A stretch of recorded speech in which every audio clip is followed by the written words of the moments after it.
Maplestory the Novel, Season 1, Sacred Tears. Written by Tatsumari Kurisuno. Chapter 16.5, Part 1. Brothers, Enemies.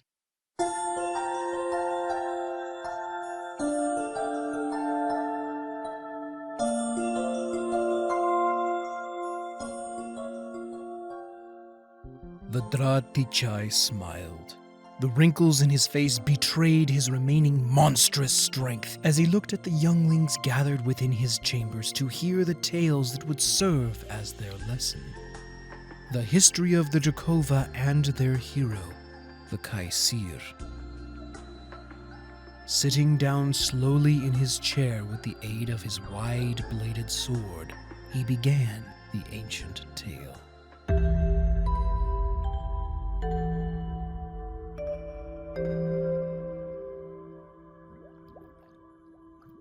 Long ago, the home of all dragons, Oldestar, fell to a world-devouring civil war. Many sought to escape, and two greater dragons, Escalade and our great Bafotu, Yukaitan helped them in a desperate escape and came to Eusoria. They found refuge on a lonely but fertile island in the middle of a great sea, which we now call Pantheon. But, to the heartbreak of Yukaitan, she did not find a suitable mate among those who escaped or the dragons living within Eusoria. She wandered for many years until an overly ambitious human defeated her. He was from a world called Earth, named Philip of Cognac. The younglings pressed in closer, listening intently. Two of them, close friends, scooted even closer, Macross and Vulcurion.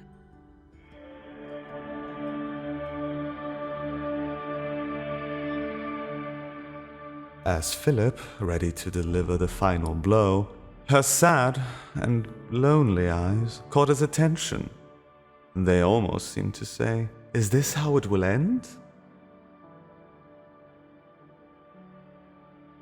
When Philip finally sheathed his sword, Yukaitan asked why he hesitated and that it would only offer her another chance to destroy him. Philip only sighed, explaining that he was alone in the world he came from. Feeling sorry for the great dragon and for what he had done, he bandaged her wounds and looked after her until she could move again. Once she could, Yukaitan felt she had found the mate she had been seeking for so long.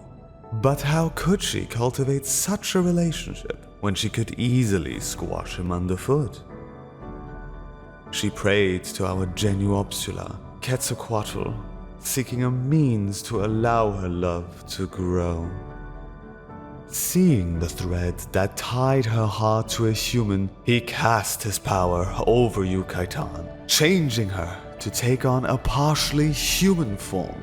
When Philip saw her new form, he was initially nervous, but slowly warmed to her advances. Their relationship was volatile at best, but they were inseparable, and soon a child was born.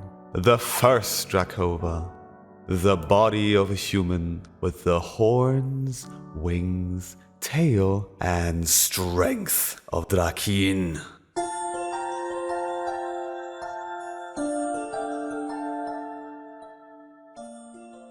More children came, and Pantheon became a wealthy city. Some Drakova chose human mates from the continent of Eusoria, birthing offspring with fewer Drakova traits, but still carrying the fire that burns within us all.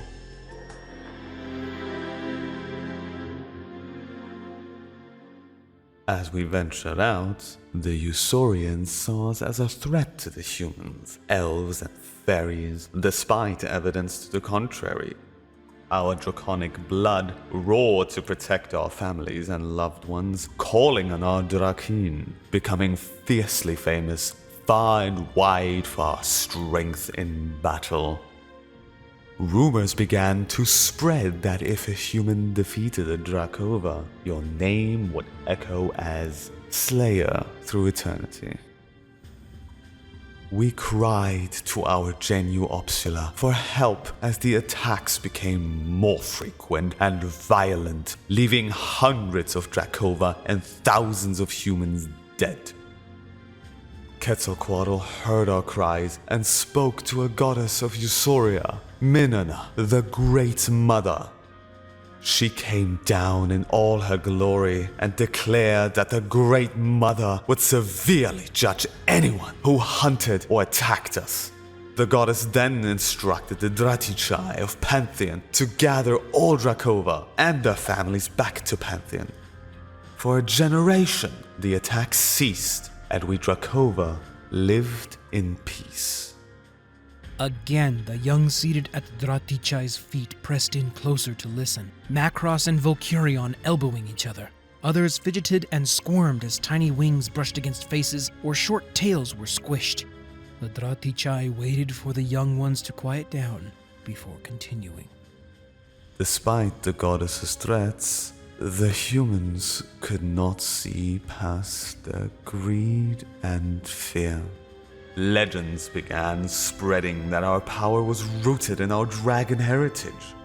Poachers would attack the Dra-tiichi, erasing their memories with newly discovered Eusorian magic. The attacked Drakova would be found missing their horns, and sometimes even their tail and wings.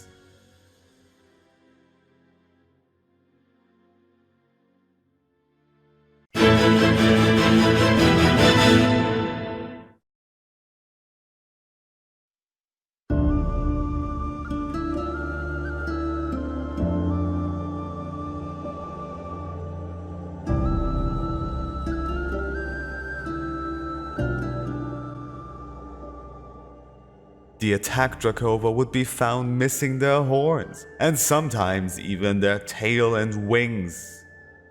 These humans took their prizes, devouring them in many tonics and brews, in hopes of harnessing our strength.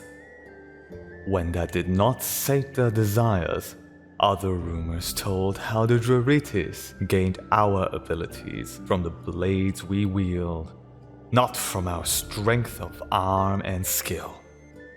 As the stories took root, many Drakova became the victims of brutal attacks if they visited Eusoria for any reason.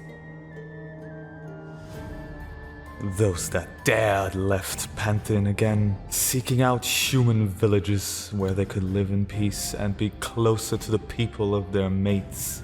But it was no use.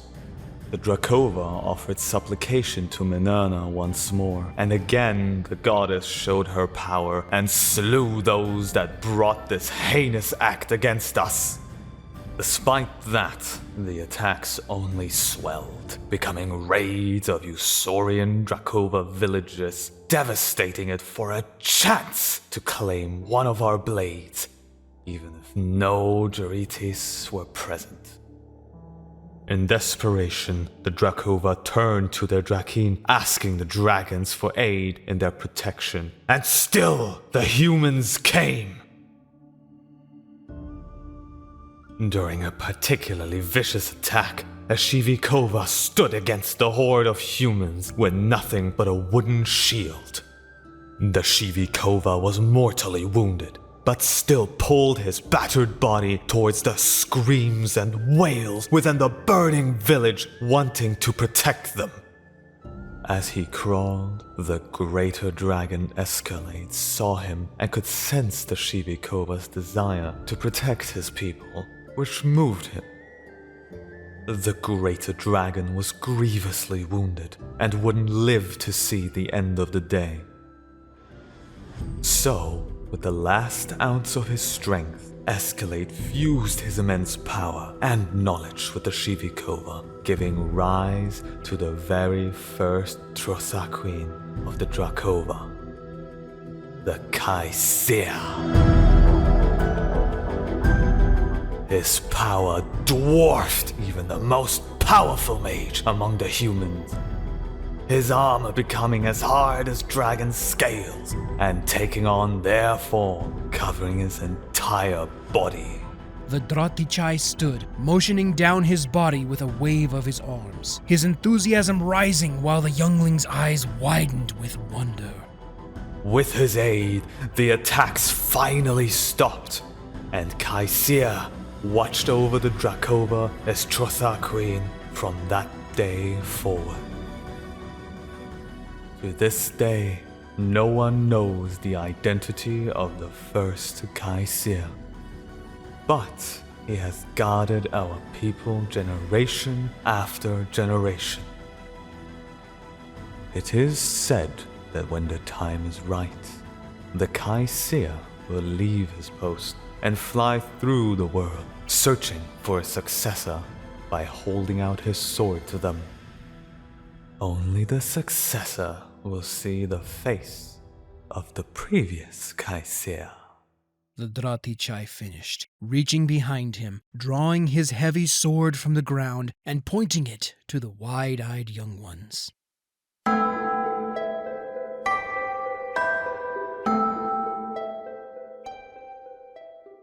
They all stared at his sword for some time before jumping up and running out into the front yard, picking up sticks and swinging them like the Shivikova from so long ago. When I grow up, I'm gonna be the next Kaisir. Macross shouted at the top of his lungs, to which Vulcurion quickly objected. No, I'm gonna be the next Kaisir. He shouted, soon objected by many other young ones as they swung oversized sticks in imaginary adventures as Kaisir, the great protector and hero. Maybe one day, one of you will. Just as you did, my dear granddaughter. The Dra-tiichi muttered, looking up to Kaisir Yeso, the current Trothar queen, and smiled. He vividly remembered the day he passed the title to her, training her mercilessly until she could hold the true Kaisir form.